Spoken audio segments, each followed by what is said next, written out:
Nah, jangan salah ya, walaupun harganya murah meriah seolah 100 di bawah 100, itu bisa jadi lebih mahal dibanding harga saham yang 5.000.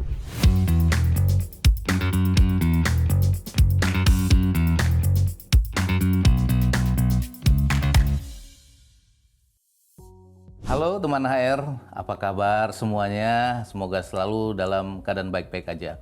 Kembali lagi bersama dengan saya Hari Haji Ramlan dalam HR Room. Teman HR tentu pernah merasa bingung kalau mau investasi kemana gitu ya.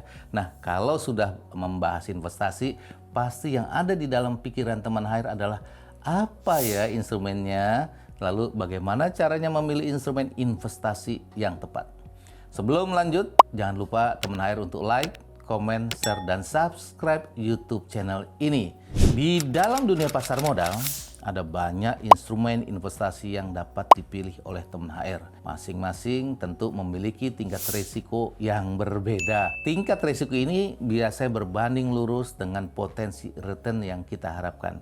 Seperti high risk, high return. Artinya, jika risiko yang ditanggung semakin tinggi, keuntungan yang diharapkan pun ini akan semakin besar. Instrumen investasi adalah pilihan aset di mana teman HR dapat melakukan penanaman modal atau menempatkan dana di dalamnya. Instrumen ini bisa juga ada berbagai jenis ya. Jadi teman HR dapat memilih sesuai dengan preferensi atau risk profile dari teman HR sendiri ya, agar bisa mendapatkan tentunya hasil yang optimal.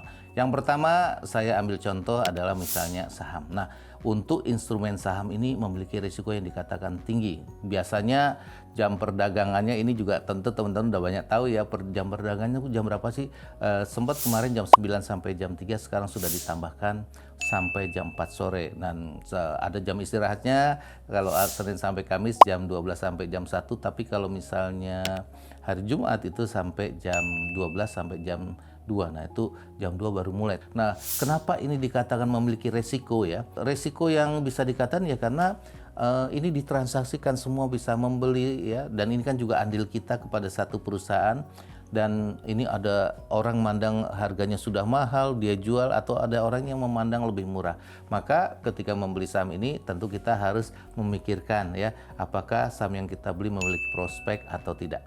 Ya, jadi kalau kita lihat misalnya berita-beritanya kurang bagus, informasinya kurang bagus, hasil analisis yang dilakukan oleh para analis juga kurang bagus, ternyata juga sahamnya tidak liquid, sahamnya tidur aja gitu ya, kan jadi nggak menarik. Untuk apa kita beli sahamnya tidur aja? Nah, ini banyak contoh. Nah, jadi teman-teman harus melihat ya teman HR atas hal ini. Nah, kalau tipe marketnya sendiri ini bisa dikatakan spot ya.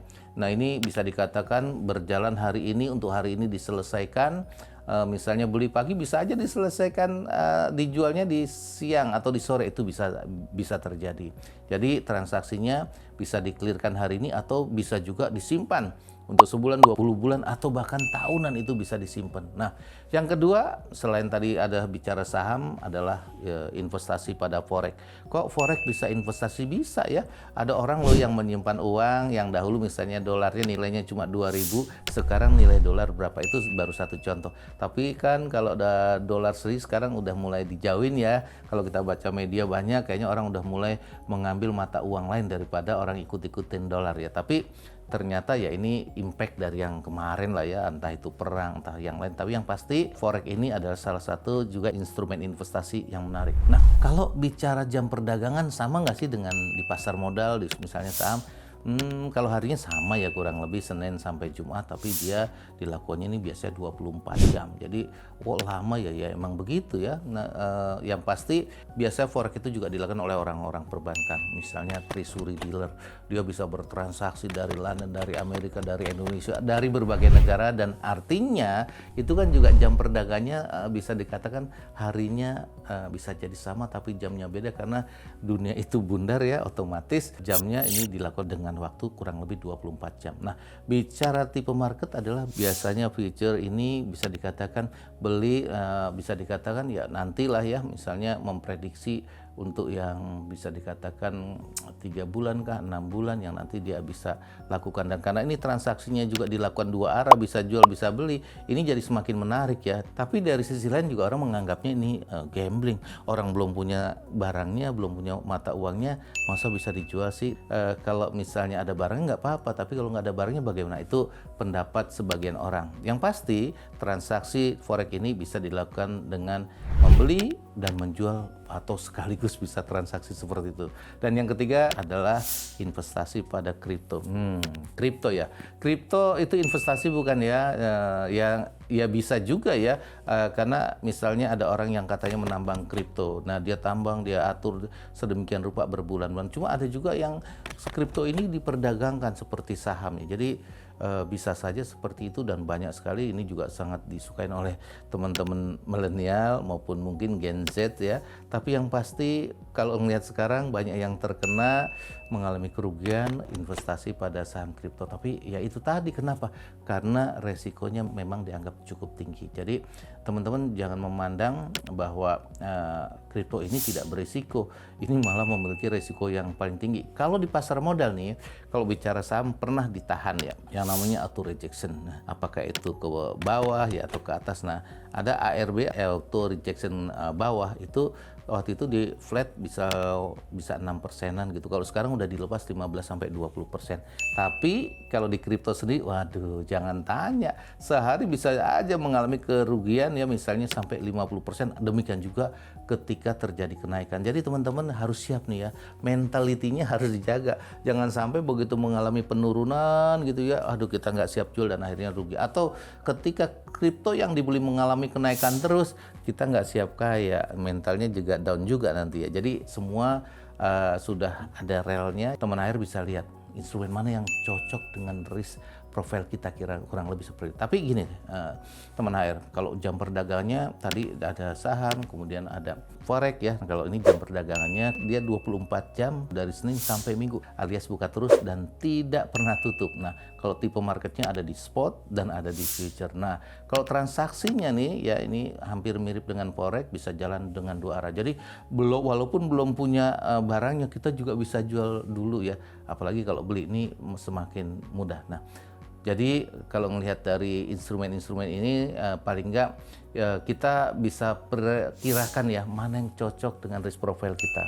Apakah saham tadi memang highest ya, ada juga misalnya currency yang tadi dikatakan juga higher, tentu lebih tinggi, ada juga yang kripto. Nah, ini balik lagi kepada teman HR, privilege-nya kira-kira kemana, preferensi mana, atau juga risk profile-nya kira-kira di mana. Tapi ini kembali lagi ya, karena permodalan juga harus kita lihat ya. Kalau saham ya murah meriah ya sama ya, yang currency mungkin memiliki dana yang lebih besar. Tapi kalau misalnya kripto juga itu tidak terlalu bermodal yang cukup besar ya. Nah, jadi jangan hanya karena ada orang yang sukses nih kita ikutannya gini. Misalnya nih si teman saya si Anto nih ya, kalau beli saham ini naik terus, kita ikut-ikutan beli saham. Oh, ternyata yang kita beli sahamnya salah.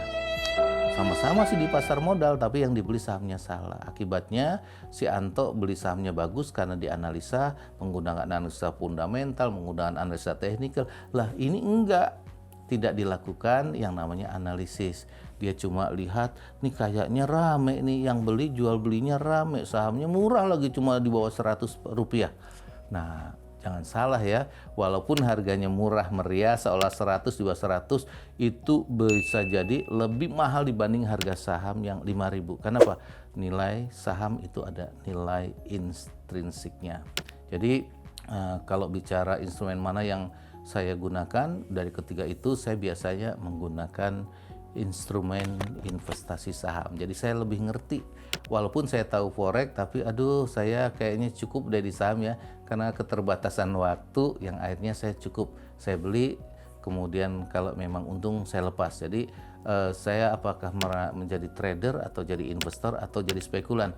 Nah, saya lebih memilih kepada menjadi investor. Kenapa? Karena saya juga ada kesibukan lain, saya tidak bisa pantau, cukup saya memantau di situ aja. Jadi kalau yang bagus yang mana pilihan saya, nah saya bisa memilih Dari ketiga itu adalah di pasar modal, yaitu di pasar saham. Jadi sekali lagi sobat HR ya, jangan ikut-ikutan. Jadi benar-benar kita lihat lebih jauh mentality kita di mana dan kita sukanya apa, ya kita silakan berinvestasi pada saham yang benar-benar kita tahu.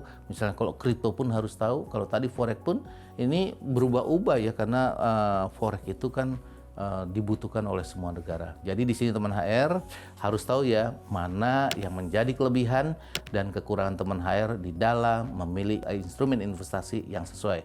Dengan seperti ini saya yakin sekali kalau teman HR ini dapat sukses dalam berinvestasi. Nah, buat teman HR yang belum mencoba berinvestasi pada instrumen yang tadi saya sebutkan, boleh dong tanya-tanya di kolom ini ya, atau juga silakan bagi teman HR kira-kira yang sudah berinvestasi, boleh juga ceritain pengalamannya. Misalnya pernah untung berapa atau mengalami kerugian berapa, nggak apa-apa ya. Namanya kita belajar. Terima kasih sudah menonton HR Room. Semoga ini dapat bermanfaat dan bisa membantu Sobat HR. Jangan lupa untuk like, share, dan juga subscribe YouTube channel ini biar lebih banyak lagi informasi, edukasi, dan pengalaman yang akan saya bagikan. Sampai jumpa.